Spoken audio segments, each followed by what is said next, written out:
You know that feeling when you're looking right at something but you're just not really seeing it?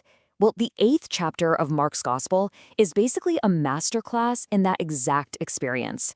It's this incredible story about the journey from being blind to being able to see, and I mean that both literally and spiritually. And it all kicks off with this amazing miracle that, believe it or not, is almost immediately forgotten. So, let's set the scene. You've got this massive crowd, we're talking 4,000 people, who've been out in the middle of nowhere with Jesus for 3 whole days. They're starving. There's no food.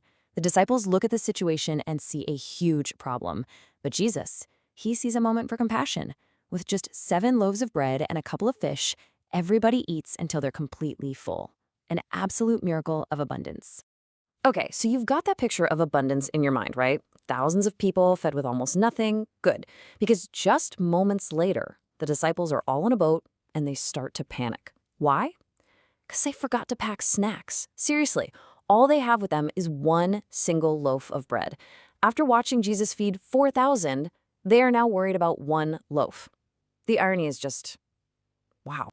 And this gets us right to the heart of the conflict in this chapter, this clash between signs and scarcity.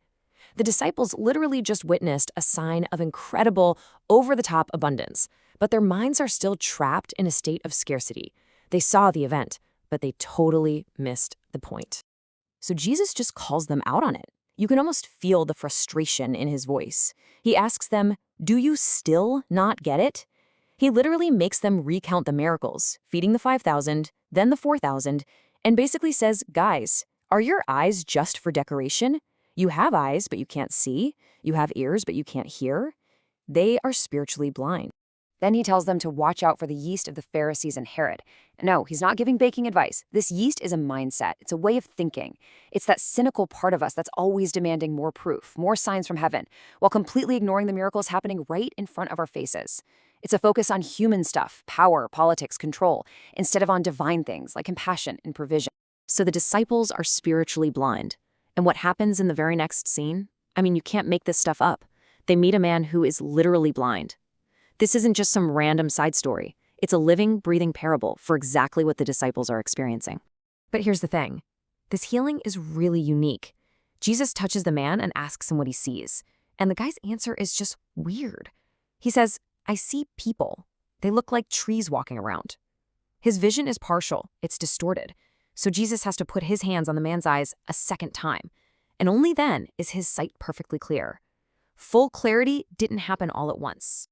And there it is, the perfect metaphor for the entire chapter. This slow 2-step healing from a blurry, distorted vision to perfect clarity, that's the exact journey the disciples are on. They're stuck in that walking trees phase. They know something big is happening, but they just can't make out the details. They still need a second touch. So this whole theme builds right up to the story's climax. The stage is set, and Jesus is about to force the issue and give his followers their very own second touch moment of clarity. He starts off with a pretty general question, kind of like he's taking a public opinion poll. He asks his disciples, hey, what's the word on the street? Who's everyone saying I am? It's a great way to set the stage and see what all the blurry, partial theories are out there. And, the answers are all pretty good guesses. Some people think he's John the Baptist come back to life. Others say he's Elijah or another of the great prophets. Everybody gets that he's important, that he's got real spiritual authority. But they're all just seeing walking trees. They're missing who he really is. And then he pivots. He looks them right in the eye and makes it intensely personal. Okay, fine. But what about you? Who do you say I am? He doesn't care about the polls anymore. He wants their personal confession. This is the big one. This is the second touch question. And Peter, speaking for everyone, just nails it. You are the Messiah. That's it. In that moment, the fog lifts. The blurry vision snaps into focus. This is the breakthrough. After all the confusion, all the scarcity mindset, they finally see. But just when you think, okay, great, they finally get it. Journey complete. The story takes this sharp, shocking turn. Because it turns out, seeing who Jesus is was only the first part. Understanding what that actually means, well, that requires a whole other level of sight. The moment they identify him as the Messiah, Jesus immediately starts to redefine what that word means. They're thinking of a powerful, conquering king. Jesus starts talking about a Messiah who must suffer, be rejected by the leaders, be killed, and then rise again. Their whole vision of a glorious crown is suddenly replaced with a vision of a cross. Peter, the same guy who just had this incredible moment of clarity, he can't handle this new definition. He actually pulls Jesus aside to scold him. And Jesus' response is one of the most jarring lines in the whole book. He turns to Peter and says, "Get behind me, Satan." In one breath, Peter is the rock of the church, and in the next, he's a tempter.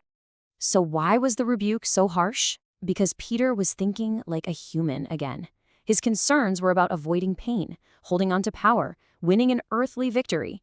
Jesus basically says that kind of thinking is a satanic distraction from God's real plan, which is all about embracing sacrifice, denying yourself, and finding a victory that looks absolutely nothing like what the world expects. Jesus then lays out this mind-bending paradox for everyone. He says that if you really want to see, if you really want to follow him, you have to completely flip your value system on its head. The only way to save your life is to lose it for something bigger. The way up is actually down. And he leaves them. And he leaves us with this one final piercing question. It frames the ultimate choice, right? The journey to sight in Mark 8 doesn't just stop at figuring out who Jesus is. It forces you to look at your own life and ask what it really means to see. And maybe more importantly, what you're willing to lose in order to gain that perfect clarity.